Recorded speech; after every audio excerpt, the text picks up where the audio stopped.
I'm Kent Myers. I'm Mick Cornett, and it's time for the verdict. As a part of its traditional and continuing commitment to public and community service, Crowe and Dunlevy Law Firm presents The Verdict, an objective discussion of contemporary legal issues hosted by Kent Myers. And also brought to you by a friend of Oklahoma Lawyers for Children and Delta Dental Plan of Oklahoma. And welcome to The Verdict, where we discuss topical issues affecting Oklahomans. I'm Mick Cornett. I am joined, as always, by one of Oklahoma's top legal experts, Kent Myers. And today we'll be discussing the Enron bankruptcy and its effect on Oklahoma. Yes, the word for the day, I'm sorry to say, is greed. The word starts popping up in news stories early on about activities of Enron's officers, people that dealt with Enron, and the consistent theme that comes through is that Enron was run by and apparently populated with many people who were, to put it bluntly, fairly greedy. I want to pull up a graphic, something we don't normally do. This is the Enron logo. Sometimes a logo can prove quite a bit. As you'll notice, that is a crooked E. Thanks for the graphic. That's not meant to indict anybody or suggest anything, but that's a theme that is running through many of the congressional hearings. As you correctly pointed out, Mick, the Enron scandal took place principally in Houston, but its effects are worldwide. And Oklahoma is not going to be missed in this ripple effect. We're going to do two shows on Enron, one today and one in future weeks. And we're going to be covering various aspects, but today we're going to be looking at the causes of Enron failure and what effect that failure may have on many of us. Well, we're a geographic neighbor to Texas, and plus we have so many energy-related businesses, there's no question that Oklahoma is going to be affected. This company was based 500 miles to the south, but a lot of Oklahomans have been affected by Enron's problems. It should be a lively discussion, and we'll meet our guests when we return. You're watching The Verdict with Mick Cornett and Kent Myers.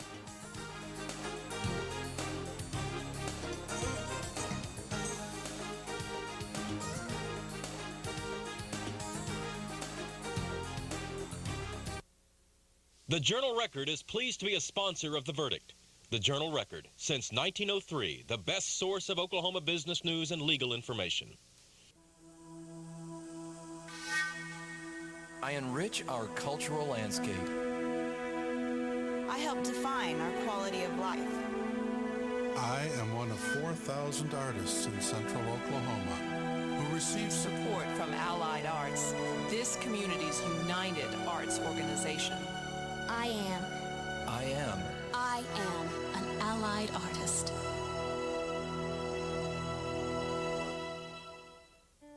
In Oklahoma, there are more than 1,600 children waiting to be adopted.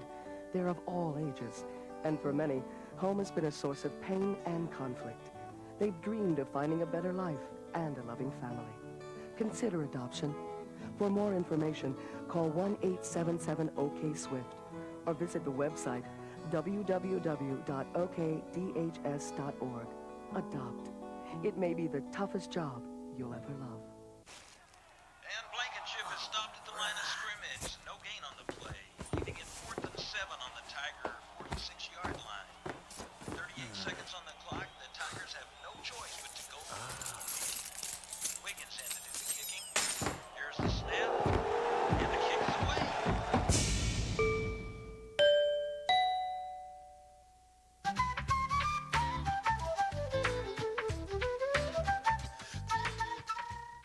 All children deserve a life of hope and love, but sometimes they experience a life of pain, neglect, and abuse. When that happens, each child deserves all of the quality assistance and representation that can be offered in our legal system. Oklahoma Lawyers for Children has over 350 of the best attorneys and volunteers in Oklahoma County who donate their time and services to represent children. For more information, call 405-23-CHILD. Oklahoma Lawyers for Children, helping to bring hope and love back to the lives of abused children.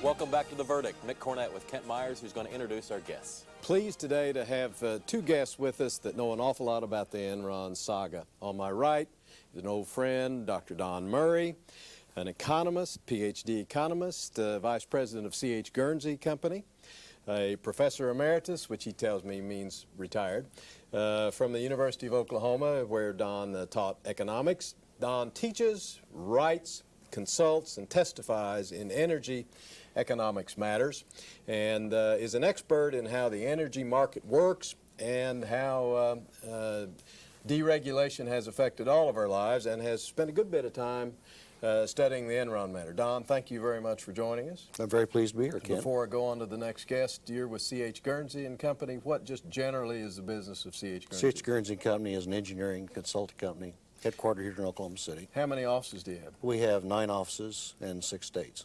Thanks. Glad you're here, Don. Thank you. On my left is a colleague of mine for many, many years in the practice of law with our firm, Jim Holloman. Jim is a 32-year lawyer, has both his, of course, his Juris Doctorate degree, but also a master's in law from New York University in taxation. Jim's principal practice is in taxation and business law, and with a kind of a special emphasis in employee benefit plans and benefit law, which is so on the forefront of the Enron matter because of the problems Enron employees had with their pension plans. Moreover, Jim is a CPA, so he understands a lot of the accounting aspects of it as well. Jim, thank you for joining us. Thank you, Ken. Good to be here.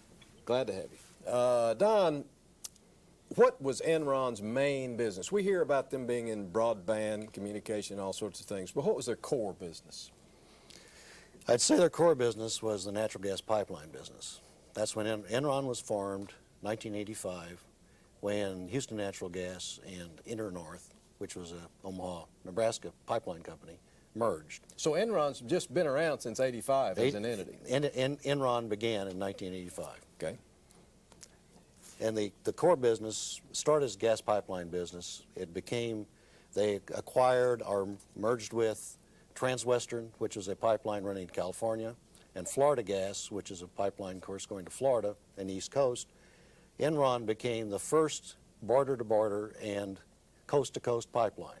How'd they get into the energy trading business, and what aspect or what significance is that? Well, I think it was sort of a progression, natural evolution.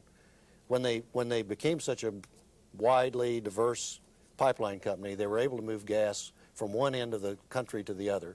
They were actually able to hedge against the weather physically, and they were actually able to diversify their supplies and made them very competitive in the gas business. They got into trading gas. The next step was just to progress to a very efficient trading company. And I guess they were the largest, if not one of the few, trading companies in the market prior to their demise. I think it's safe to say that they were twice as big as the next largest trader. They had approximately, last year they had approximately 25%, 25 to 30% of the gas and electric trading went through the trading floor. Of the United States? Of the gas was sold in the wholesale market, and the power that was sold in the wholesale market.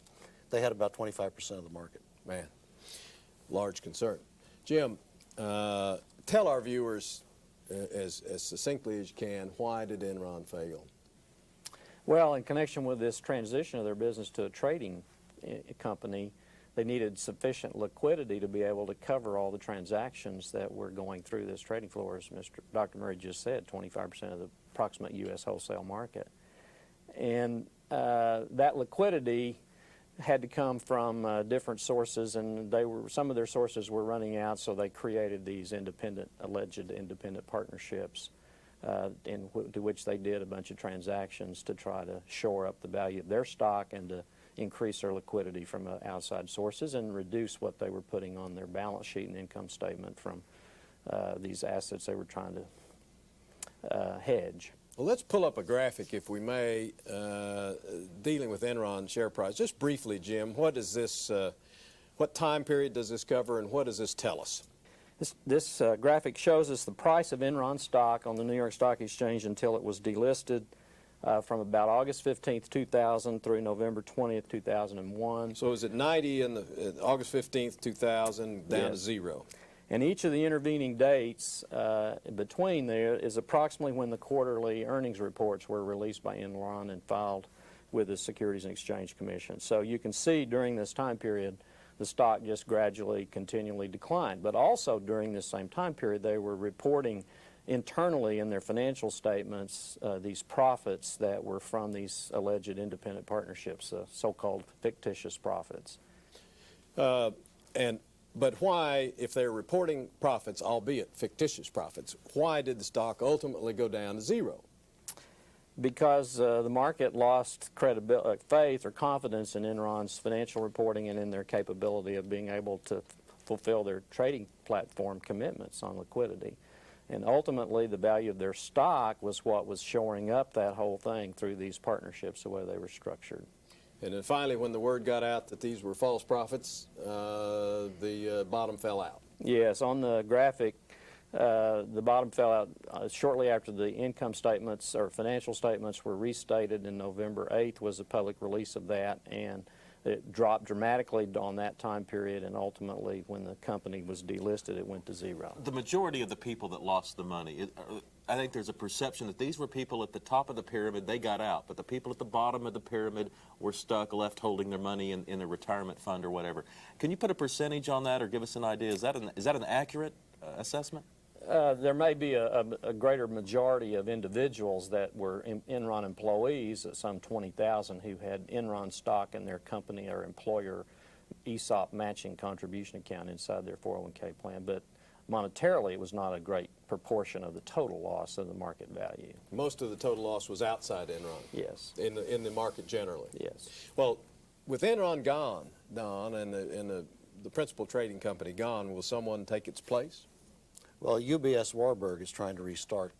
They've acquired the rights to take over Enron Online, which was a web-based trading vehicle, which at the end of the Enron growth in the gas and electric trading especially, that was the key trading vehicle.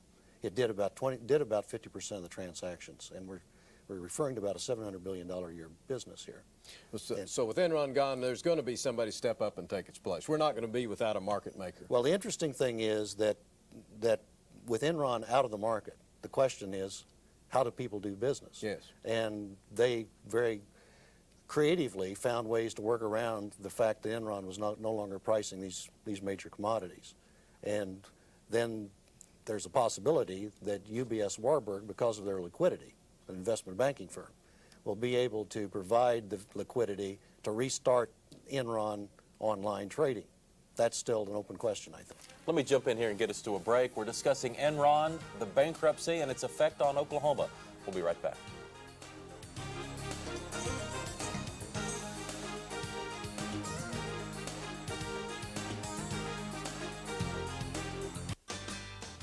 Campfire USA candy sale. Must be that time of year again.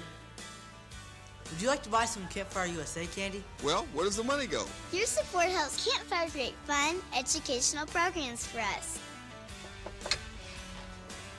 Oh, hi, Jasmine. Hi, Mr. Higgins. Would you like to buy some Campfire USA candy to help us on our way to camp? Sure, guys.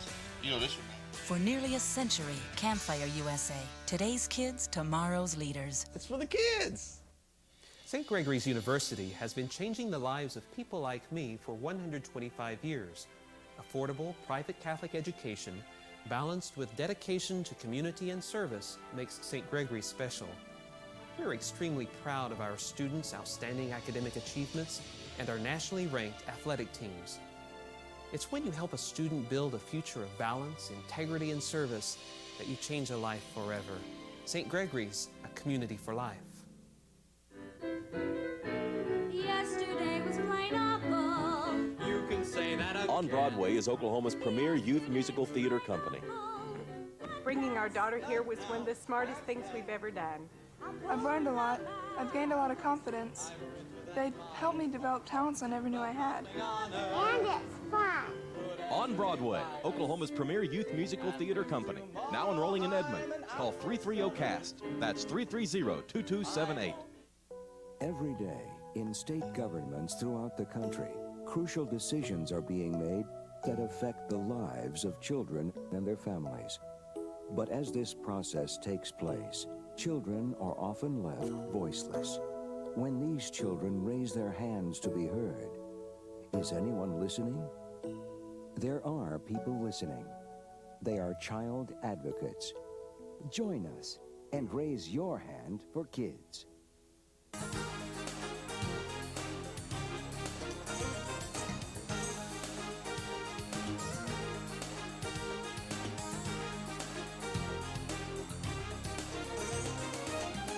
Mick Cornett and Kent Myers back on The Verdict. We're discussing Enron and its effects on Oklahoma.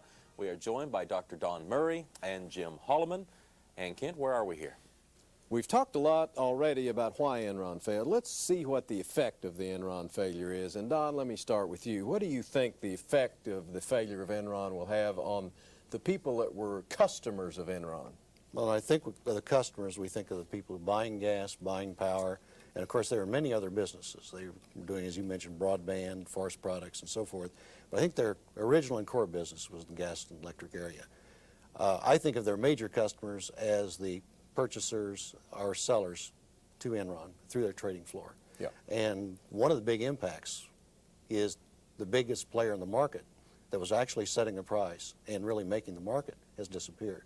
And we did a graphic on that based on some analysis we did that showed this graphic shows the volatility. That's a statistical measure of volatility in the marketplace for gas in the core trading contract. And you notice the spike in the left is actually the day of the terrorist attack on New York. That's September 11. And notice how small that is by comparison of how volatile the market was close to the collapse of Enron. And then that big spike is actually the announcement of the bankruptcy. Well, that was date-wise, that was November? December 2nd was the actual announcement. So that gap in there, is that a Thanksgiving break? That's a Thanksgiving break, that's correct. All right. And then there's also some good news in this, and as an economist, we've been very interested in watching what's happening in the market. The bid and ask difference in the market has spread, which means the traders have to have a bigger profit because Enron's no longer making the market. Well, to put it in kind of layman's terms, the market's kind of come back to normal. And that's the good news. It quickly responded, which means the traders are finding ways around the Enron platform, the Enron board. Well, does this tell you anything about the viability of the competitive marketplace then? It makes economists think that the market is competitive and it does work. That the market can regulate itself even in the face of calamities like Enron. I'm very encouraged personally and started out skeptical that when taking Enron out of the market, that the market would not be manipulated by other big players. And that doesn't seem to have happened. At least in that instance. I think it's still worth watching. Were you surprised at the volatility spike with the Enron bankruptcy when you compared it to the significant but considerably smaller spike of the 9/11 transaction? Yes, I was. I would have thought that the threat of war or something like that would have been as calamitous as a thing as the market could look at. And it didn't even come close to it, did it? That's right. Yeah. Very interesting. Jim, let me change the emphasis a little bit here. Let's focus now on the Enron investors, be they employees or just investors generally. What do you think the failure is going to, what kind of effect is it going to have on investors? Well, of course, the market investment community generally has driven the price of Enron to zero before the bankruptcy because they lost confidence in the financial statements. So there'll be a lot of impact and a lot of scrutiny, and we're seeing that going on in the market these days as well, of all companies that are in highly leveraged businesses and how their accounting standards that they're applying in their financial statements are being followed, and that will continue to progress, that sort of reconciliation of true earnings compared to the feared of reported earnings not really complying with what the true underlying earnings are. But with investors in the employee area, we're going to see some changes and impacts how the company stock goes into employee benefit plans. So in this case, in Enron's, it was a 401k plan, but the employer stock that was put in by the company as a matching contribution was put into a portion of the plan apparently is called an ESOP. And under the ESOP rules of the Internal Revenue Code and ERISA, the 1974 Employee Retirement Income Security Act, that employer stock could be frozen in the employee account until the employee ceased employment, and then there was a requirement that they had to be able to diversify when they reached a certain early retirement age. Enron's plan had that provision in it. So much of the consternation we've heard in the community has been the lack of ability of Enron employees to actually do something about their concentration of their overall plan balances. Let me ask you, was that Enron lockout stock. period or whatever it was that unusual, or was that something you see typically in plans? The lockout that has been publicized in the media was about an 11-day trading period in which the plan administrator did not permit transactions to happen not only in Enron stock but in all other investment alternatives in the plan, because they were changing record keeper from one to the other, and that's common. It's not common to change record keepers every year, but apparently the Enron record keeper had been, the previous one had been around several years, and they had a predetermined decision to make this change and had been well announced in advance. So it's not unusual. Just coincidentally, though, in that lockout period is when the Enron financial statements were restated. So there was a huge rumor mill and consternation. The price was dropping from $15 down to $9 in those 11 days, and of course that was 40% of the whole market value, even after it had come all the way down in the earlier graphic. So it was a significant loss. Now, also, the ESOP provisions permit an employer to say that to an employee, this company stock the employer puts in on behalf of the employee has to stay in your account until you reach an early retirement age. In Enron, it was age 50. The law would have permitted it to be as high as 55, but Enron had chosen differently. There's some new provisions being proposed to prohibit concentration. Some congressional action bills have been introduced at no more than 20% of an employee's account. Do you expect that to come about? Well, it's hard to say. Probably not. There may be some limit. I would feel there would be. I doubt it will be that low. It seems to me, something like 50% is more of an employee's account could be in company stock. But the most important, I think, it would be that the employee would have, all employees would have, even those under the early retirement age or age 50, would have the ability to diversify away from the employer stock if they wished after that stock had been in for 3 years in the plan.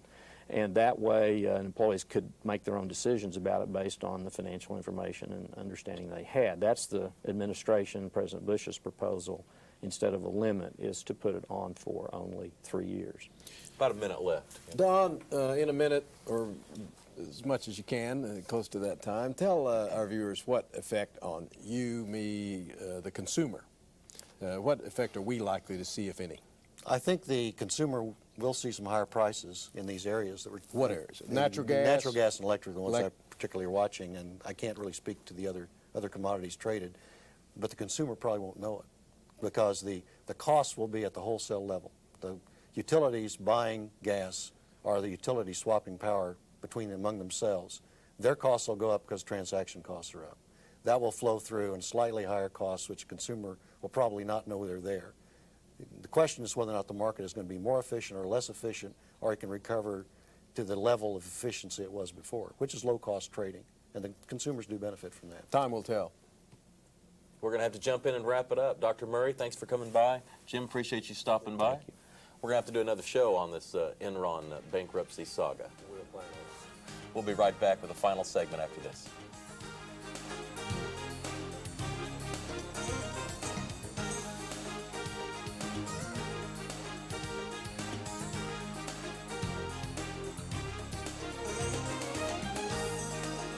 Hello, my name is Ted Smith. I'm president of the board of directors of the Oklahoma Disability Law Center. ODLC provides free legal services in civil matters to people with physical and mental disabilities. I'm Mike Sykes, Vice President of ODLC. For more information, call 1-800-880-7755. The Oklahoma Disability Law Center provides high-quality legal services to people with physical and mental disabilities.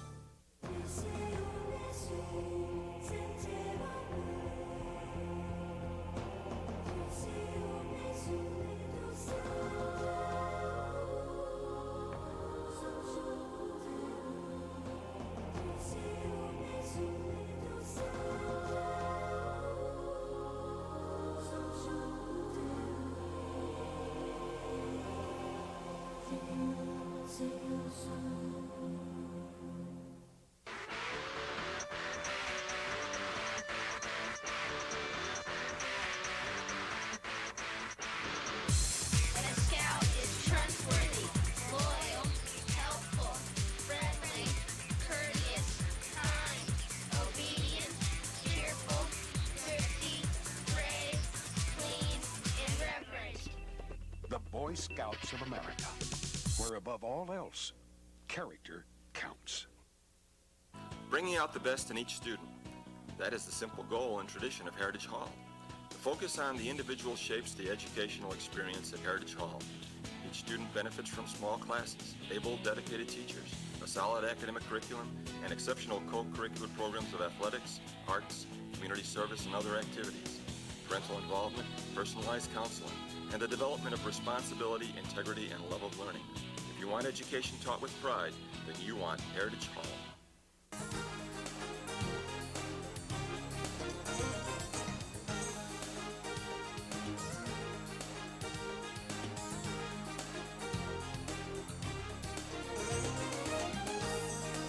We're wrapping up another edition of The Verdict. Kent, some final thoughts. Enron was a big player, an important player as an active business in the marketplace. It will be interesting to see if it joins that list of famous losers. Entities or people that became more famous or more important because of their failure than they did because of their success. Now, I can think of a couple. Bill Buckner, what was he famous for? The ball went through his legs in the '86 World Series. Yes. The Edsel? Yeah, a flop by Ford, the Ford Motor Company. Ishtar? Yeah, you're going to have to explain Ishtar. Well, you're just not old enough. Ishtar was an awfully bad movie that they spent a lot of money. And we can add Enron to that list. Enron is likely, Mick, to be more important and have a greater impact on our economy because they failed than because they succeeded. We could probably let that list go on with adding Mike Tyson, and when he gets hungry, he causes a problem. There are a number of people that add to this list, but Enron is going to bring about dramatic changes in the marketplace from the standpoint of how energy is traded, how 401k plans are handled, what kind of information goes to investors, how accounting firms are regulated, how regulators regulate. The ripple effect is going to be extensive, and we will feel it in Oklahoma. No question about it. Let's also remind people about our website. We're at www.theverdict.tv. Not .com, but .tv. And you can send us a note suggesting a future show topic, or if you have a comment for Kent or myself, be sure and send it along to it. We'll see you later. This program was brought to you by Crowe and Dunlevy, a professional corporation.